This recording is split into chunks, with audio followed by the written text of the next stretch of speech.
What the hell is that? That is your new apprentice. Surely the evil here has driven you mad. What's that smell? Give her a chance, Uther.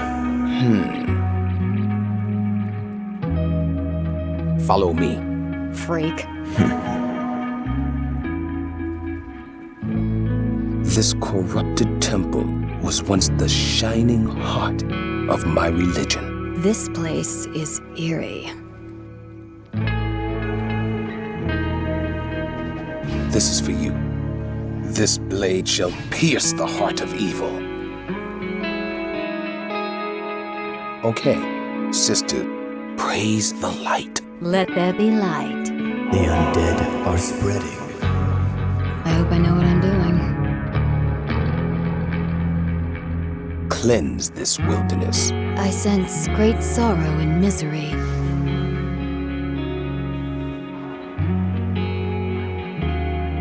Evil dwells within this cave. This way. Cursed place, deliver us from evil. What else? There is great evil here. I shall purge this land of the shadow. Trust me.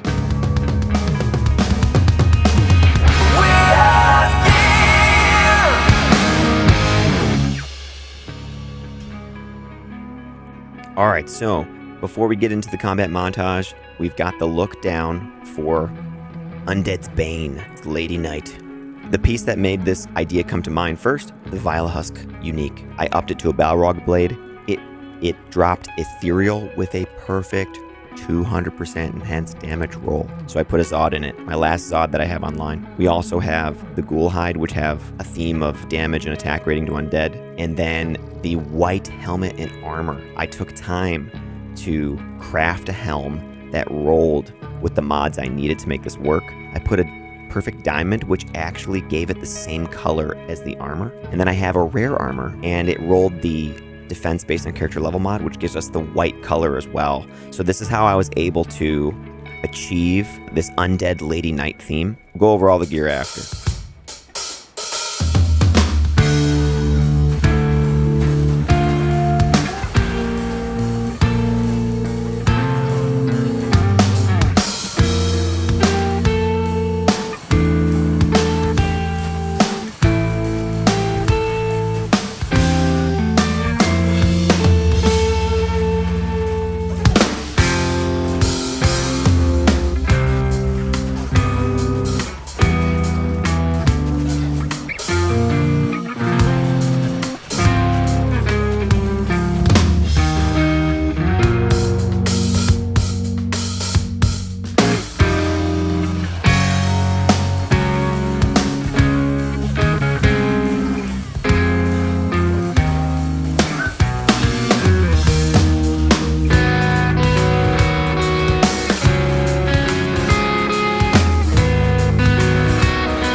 Light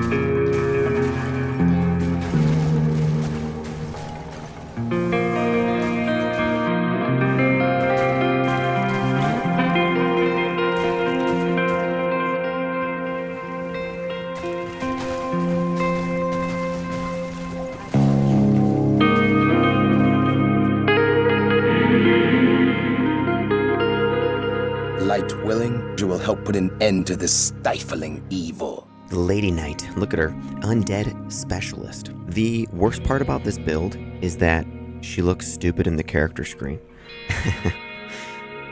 Look, the helmet looks incredibly too large for her head. But that aside, the theme is there, the theme is cool. So we're online, of course, as you can see. Alright, so I went great lengths to make sure that she looked the part. In-game, the armor and helmet all looks cool. A holy Lady Knight coming to cleanse the undead. I had to get really specific pieces of gear. I crafted this helmet, the Pain Veil Casque, and it rolled 10% faster hit recovery, the Visionary mod, so the bonus to attack rating based on character level. It rolled 3% lifesteal, that's perfect. A roll on that. It rolled 40 life, 8 energy, and then 8% deadly strike. And then I placed a perfect diamond for 100 to attack rating in it. And you can see our attack rating is 7,793 without enchant and without fanaticism. When I take this off, it's only 5,087. So that actually gives us a huge bump. The other thing is that when I placed the perfect diamond in this helmet, it actually gave the helmet the same color as the armor. The armor is just a rare armor, which, how many opportunities are there in this game to use a rare armor? Very little. So I liked this. The reason it's white is because it has the defense based on character level mod. It also rolled 17 faster hit recovery, lightning resist 19, damage reduced by 3, magic damage reduced by 2. I upped it one time to a shark tooth armor, and then I placed just 2 regular 15% increased attack speed jewels in it, which gave me 30% increased attack speed to hit the final breakpoint. So you need 46% increased attack speed on this build when using this sword with level 12 fanaticism. Then we have 20% increased attack speed from Cat's Eye, 30% from the shark tooth armor, which gives us 50. And then we have 10 more for 60, which is a little overkill on it, but I liked the slow target, I liked the strength, I liked the lifesteal that was on this, so I decided to use this. For the gloves, because we're an undead specialist, we have Ghoul Hide. These have attack rating against undead and damage against undead, and they're both based on character level. So 182% damage to undead and 728 flat attack rating. 5 mana steal, 20 life. So the attack rating that's flat against undead is not showing up in this section here, remember that. But it is getting buffed by the Visionary mod on here. We have Gore Riders as well for the Deadly Strike, Open Wounds, Run Walk, Crushing Blow. Now the piece of gear that made this entire concept of a build come together for me is this. Check out this. I found an ethereal Vile Husk with a perfect roll. 200% enhanced damage is a perfect roll on this. And look at this. It has, and I upped it to a Balrog blade, and since it's ethereal, it'll lose durability, you know? So I put a Zod in it. My last Zod that I have online, I decided to use on this. 6% chance to cast level 1 amplified damage on striking, indestructible from the Zod, 200% enhanced damage, perfect. And then we have, based on character level mods for undead, 682% damage to undead, 910 flat attack rating against undead, 250 poison damage over 6 seconds, which actually halts regeneration, and then it has 50 poison resist. Is that not sweet? So I decided that if I'm just focusing on undead, that actually gives me enough damage and attack rating with this piece here, and then all of my other pieces in order to buff that. I have a really nice torch. I farmed this off of one of the ladders with an off-meta build. It was a Physical Claws Assassin build, and we killed the Ubers on the ladder, and we got a 1918 Amazon Hellfire torch. got a 16, 17 Annie. And then we have just the charms are kind of like giving us attack rating, damage, and then also res. So large charm, 14 lightning. This is 2 max damage, 8 all res, large charm, kind of nice. 20 attack rating, 16 life, a 313 small charm. Run walk with fire res, small charm, a 315 small charm. 34 life, 7 all res, that's kind of nice. We've got some magic find and some lightning resist, some life and lightning resist, a 214 with 2 dex, small charm, a 313 with 1 to 5 lightning small charm, a 216 with 3 run walk small charm. We've got a 3 to minimum 6 strength, 9 max damage, 61 attack rating, 7 max damage, 66 attack rating, 6 strength, and then we have 30 fire res with 7 run walk, 8 max damage, 50 attack rating, 19 life, and then 15 all res grand charm. So with all that, we can get 42 fire res, 70 lightning res, 53 poison resist, and 3 cold resistance with Raven Frost, which is a really good roll. Look, 221 attack rating, 20 dex. The other ring is just like some res. So it's got 8 all res, 29 lightning res, 15 life, 5 dex, 5 strength, 3% life steal, 42 attack rating. I crafted that, not bad. And so with that ring, with this belt, and with this helmet, we're looking at 12% life steal. We have 73% faster run walk, 60% increased attack speed with level 12 fanaticism. We're at the last breakpoint. 27% faster hit recovery, 864% damage to undead, 10 open wounds, 15 crushing blow, 23% deadly strike. That deadly strike, though, remember, is also another roll or check. We have 71% critical strike. So we are most certainly getting double damage on our damage very, very often. The other points, we put 20 into penetrate, so we're at 265% attack rating. I put 1 point wonders down here, and then I focused on survivability with the passive tree for dodge. So 14 base points into dodge, 12 base points into avoid, 12 base points into evade. So we've got 55% chance to dodge, 63% chance to avoid, and 54% chance to evade. So either when we're running or walking or standing still, we're evading a lot, and it really does help.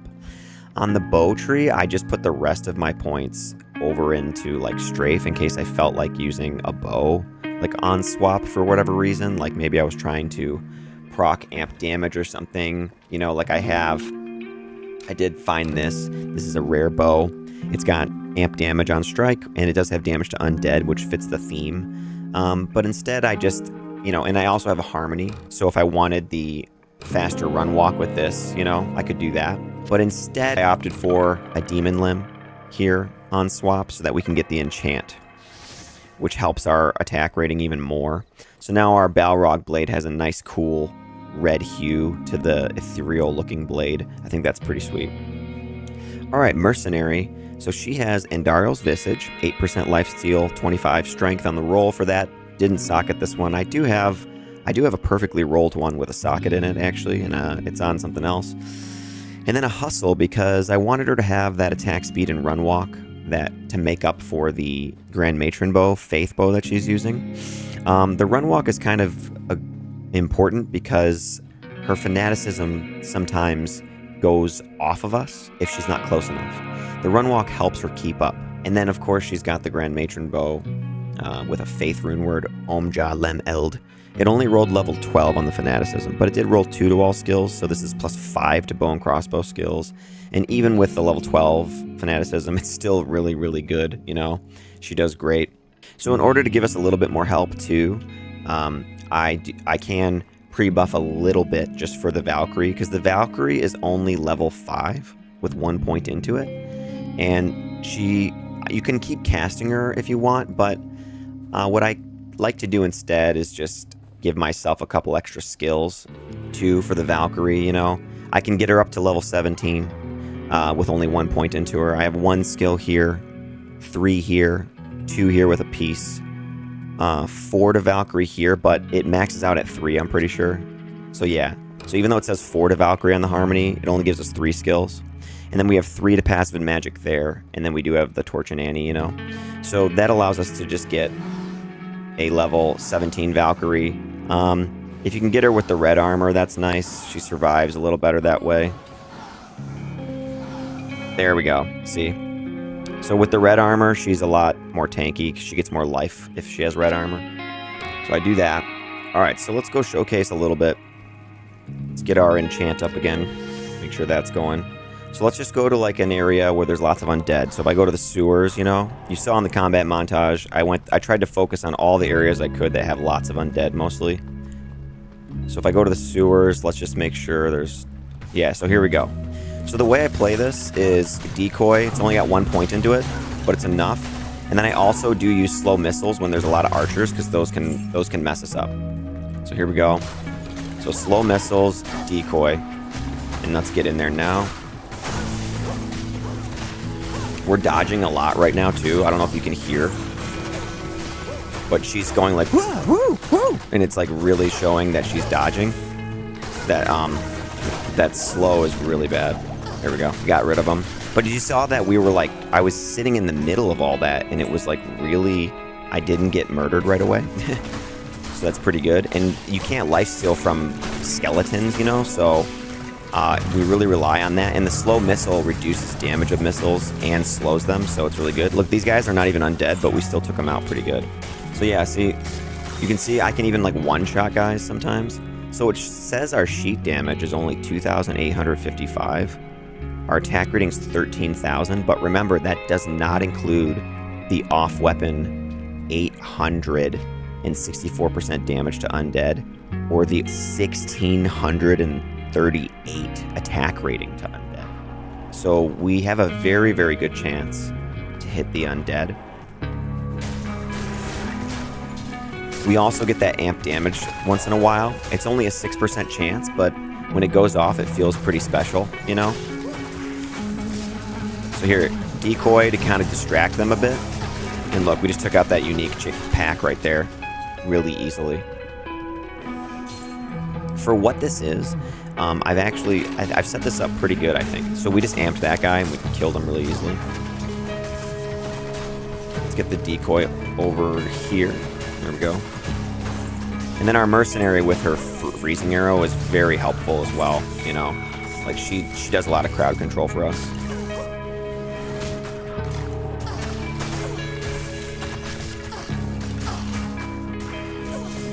There we go. We're amped right now too.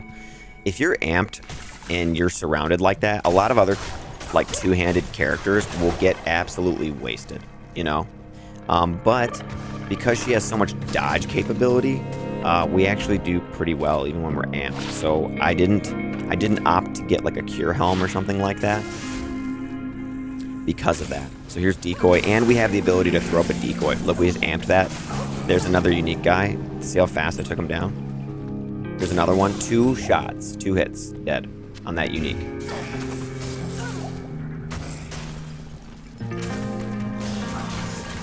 But yeah, so it's basically like we have a very high chance to do double damage, and we have the 860% whatever to the undead. So this number here is a lot higher than it says on the sheet. It's saying 2,800, but remember, if you double that, you're at like 5,600 damage, and then if you apply that off-weapon ED, we're probably looking around, like against undead, we're probably looking around like 9k, maybe like 8k, something like that. It's I'm not exactly sure because I haven't done the calculation, but you know, something like that. These guys are not undead, those ones that I was just killing. These ones are.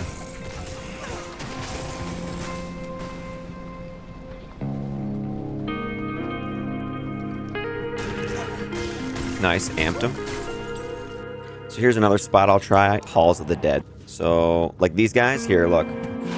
Slow missiles on them for sure. They're not undead, but this is kind of how I deal with these. I slow missile on these ranged guys and then throw up a decoy, and then they're basically incapacitated. Okay, here we go. Here's some undead. So decoy, these are champions. We amped this one, and I just killed him in 2 shots. Some of the champions are pretty... This guy's immune to physical. So there's a couple things I could do. I could keep attacking and hope I amp him. There, we did eventually. There we go. Then the Mercenary was also doing cold damage. The other option would have been to switch over to my Demon Limb and just do more fire damage. You know, like I could just use this and smack things and do fire damage. Like these are immune, those guys are immune to cold, some of those. Like, look, it's really not bad, even that, look. Alright, level 3. So decoy over there to distract that guy, and look at how he's not resummoning skeletons and stuff. And we just took him down. Decoy for those. Decoy on that guy. Now he's not reviving the skeletons.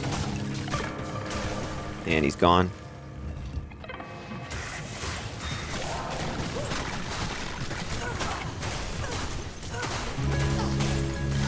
Look at that. The decoy completely distracted that guy, and I was able to just mow through all those skeletons.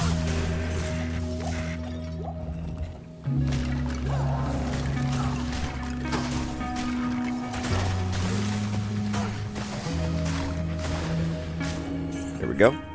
I also just wanted to take a second to promote my last build video, Warp Strike Team Assassin. It didn't really get as many views as some of my other build videos, and so I just wanted to just recommend it because it's another video that I put a lot of editing and time into. And I understand that, like, you know, Diablo 2 Resurrected interest is probably at its all-time low, but, you know, if you just happen to miss it or something, then please go check out that one. I had a lot of fun with it. There's like a kind of a quirky intro and stuff on that one too. So thanks.